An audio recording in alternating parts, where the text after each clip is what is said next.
Live from downtown Detroit, home of WDIV and Click on Detroit, Local 4 News at 11 starts now. She was worried the shutdown would end with her being permanently laid off, and she was right. How she turned that into an opportunity to chase her dream. President Trump visiting Michigan for the first time since the pandemic caused him to suspend in-person rallies, going after not only his opponent, but also Governor Gretchen Whitmer. Michigan has already gained and regained more than half of the jobs that it lost, and if your state was ever allowed to safely reopen by your governor who doesn't have a clue, she's like Joe. Thousands turned out tonight in mid-Michigan at the MBS airport to hear the president speak. They allowed about 5,000 or so inside and then cut it off, leaving another 1,000 or so outside watching his Air Force One touchdown. Mara McDonald in Freeland tonight. And Mara, the president had a lot to say about how critical Michigan is to his re-election effort. You know, in order to get into this event, you had to have a mask and then you had to go through a temperature check. But once you got inside the hangar here on the airport grounds, there was no social distancing and it was packed. There were thousands of people in here.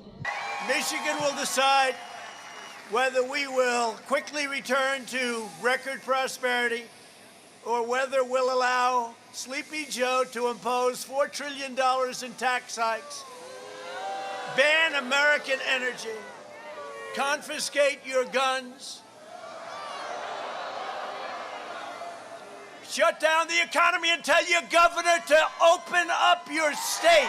Unsurprisingly, the president had plenty of criticism for Governor Whitmer and Joe Biden, who have not been shy about their criticisms of him. Just like crazy Nancy Pelosi, your governor is a liberal hypocrite who lives by a different set of rules. The president spent considerable time cataloging what the administration has done for the state. I kept my promise to Michigan workers when we ended the NAFTA nightmare that everybody said was impossible. He got plenty of love from the crowd. Aside from campaign talking points, he detailed money he sent Michigan's way for the Great Lakes, the Sioux Locks, as well as mid-Michigan after the Edenville Dam collapse. And it had not escaped his notice Biden was in Michigan yesterday in Metro Detroit. Yesterday, Biden was in Michigan. He said, I better get out of the basement. And asked for Michigan's support in November.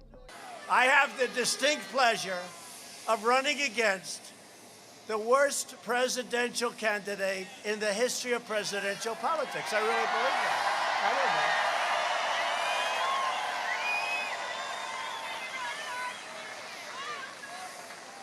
Can you imagine if I lost to him? I'd have to say I lost to the worst candidate ever put up. Don't do that to me, Michigan. We here at Local 4 and the Detroit News released our exclusive polling just this week, which has Joe Biden +5 over Trump here in Michigan, which means that is 1 point above the margin of error. Clearly, with both campaigns in this state this week, they view it as competitive. We're in Freeland. I'm Mara McDonald, Local 4. Now, we hope you'll join us tomorrow morning. Our Rhonda Walker will be talking with Dr. Jill Biden, the wife, of course, of Democratic presidential nominee Joe Biden. That's tomorrow, 6 a.m. on Local 4 News Today. Tonight, Detroit police are trying to track down a man who dropped off a baby girl at the hospital and then drove away. The girl was just hours old this morning when she was left at Sinai Grace. Police say the man got out of his car, asked someone to hold the baby while he parked, and then took off in a silver Dodge Durango with a gold rear hatch.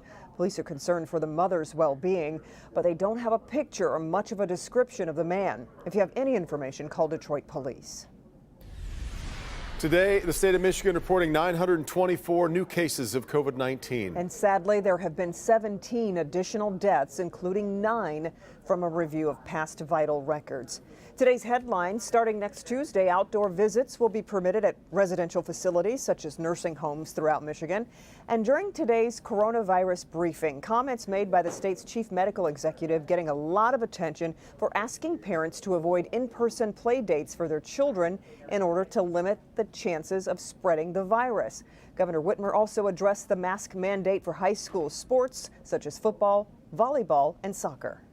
We're really imploring districts and leagues, coaches and families alike to ensure they do everything to keep the student athletes safe and encourage the behavior that'll do that. if we want to engage in football, we've got to be smart about it, and we've got to protect our student athletes and our fans and our families alike. Today, the state's top doctor, Dr. Janae Caldoun, also addressed the mask mandate for high school athletes, saying she understands parent outrage, but says mask up or sit out. Let's check in with Ben as we draw closer to kicking off the weekend. Yeah, and Ben, you're actually tracking some wet weather in our area. Yeah, we've got a little bit of some shower activity around tonight, guys, but I'll tell you, go to bed now and wake up. And yes, we are going to have sunshine tomorrow, but we got to get through these sprinkles first. Here's Storm Tracker 4. This stuff is really light. It's even lighter than what's being depicted here on radar. Drizzle in some spots, and this really isn't going to amount to much. So once we get towards tomorrow morning, this stuff will fade. If anything's hanging around in the morning, it's likely going to be in the south zone, but quickly after that, it will evaporate. We'll see the clouds start to thin out. Even by sunrise, I think a lot of us, especially in the north, metro, and west zones, are going to notice a difference. We'll see even more sunshine throughout the day. And temperatures, even with the brighter skies, still not going to get us much past 70 in the afternoon. So it's going to be a cool morning. But man, look at that sunshine, something we have not seen all of this shortened work and school week. We'll keep it going for the weekend and look at some warmer temperatures for Saturday and Sunday as well. All coming up in just a few minutes, guys. Okay, Ben. A hate crime investigation is underway in Warren after a family's home comes under attack. This happened last night after dark when someone threw a rock through their front window, slashed their car tires, and potentially shot at their truck. Late this afternoon, officers were back at the home, finding a bullet hole on the driver's side door. The couple who lives there, both veterans, and they believe they were targeted because of a Black Lives Matter sign in their front window. Racist messages and a swastika were also written on the family's truck. They say it all started when they heard someone outside their home around 10 o'clock last night. He was doing like this. I guess he was telling them. Yeah. I guess he was telling them, signaling them to throw the brick. He saw the guy doing like this, like throw it, you know, like he was signaling him. Warren Mayor Jim Fouts calling the attack completely unacceptable and something that will not be tolerated in Warren. Police spent the day going door to door looking for surveillance video that there might be in the neighborhood. In fact, they're asking anyone with information to come forward to them. One person is in custody tonight after a man is shot in the face in Roseville. It happened just after 3 this afternoon on Superior Street, just north of 696. Police say when they arrived on scene, they found a 45-year-old man was shot multiple times in his face. He was rushed to the hospital and is now in serious condition. A 19-year-old Roseville man has been arrested and is expected to be charged early next week. In Harper Woods, a man has died one day after being shot along I-94 near 8 Mile. It happened yesterday around 3 p.m. on the westbound lane. The victim's car was then found with bullet holes in a Harper Woods neighborhood near Roscommon and Peerless Avenue. Police are still trying to determine what led to the shooting and whether it was road rage. The driver involved in a fatal hit and run in Detroit has been found in New York. Police say Valerian Kobaidze hit and killed a man on a motorcycle about 2 months ago on I-75 near 7 Mile. Yesterday, troopers picked him up from the New York City Sheriff's Office and brought him back to Michigan to be arraigned today.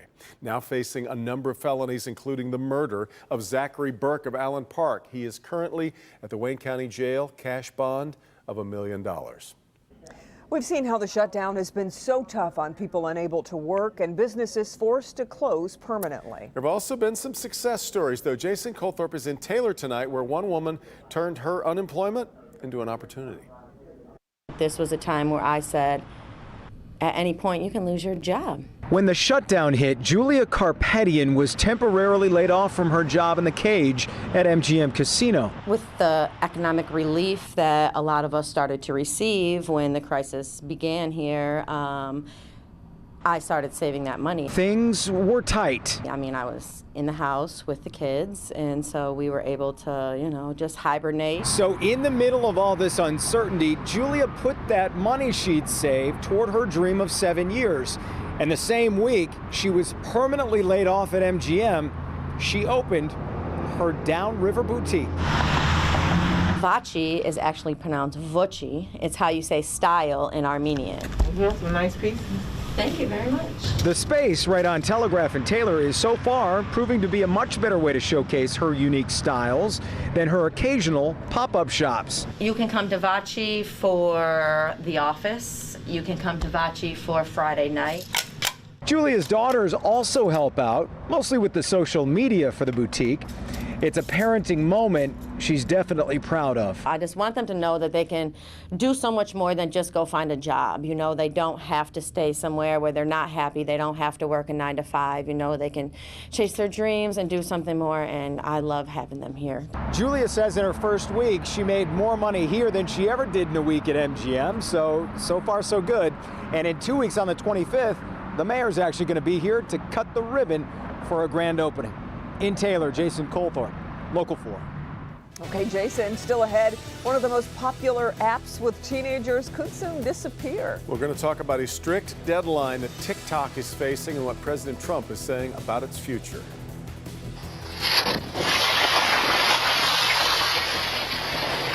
A violent explosion caught on camera. What neighbors are saying about the massive blast that destroyed a family's home. But first, the father of a 6-year-old Detroit girl killed in a crash, now speaking out about the night he lost his daughter and the help his family now needs. Next.